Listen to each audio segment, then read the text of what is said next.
imaju bateriju unutra koje to pokreću. Pritisnem i onda to ide, na primjer, napred. Pa imaš daljinski i onda sa daljinski možeš da ga kontrolišeš sa dugmićima. Tako što su te struje povezane i ista struja je i u autu i u tom brokidatu s kim se on vozi.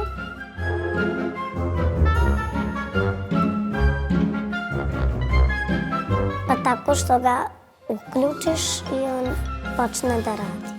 Radio radi preko elektriciteta.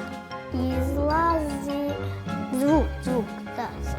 Tako što su ti ljudi na kamerama u tom radiju i tu je neka prostorija gde se čuje muzika.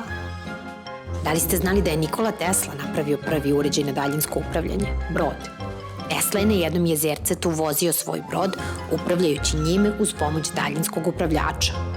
Ljudi su tada prvi put videli uređaj koji funkcioniše bez žica.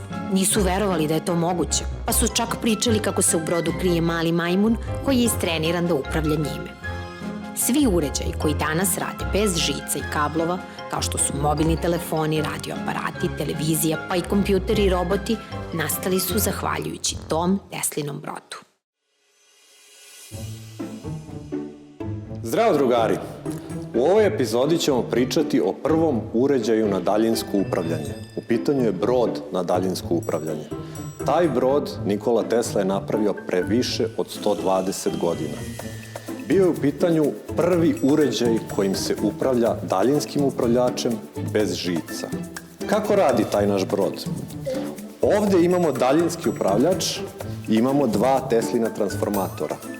Ta dva transformatora šalju elektromagnetne talase, koje takođe zovemo i signali.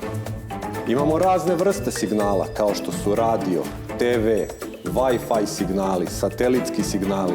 Kada razmislimo o signalima koje danas koristimo i svim tehnologijama koje su u modernom dobu zastupljene, shvatit ćemo koliko je važan ovaj Teslin pronalazak. Od tog broda sve to je nastalo.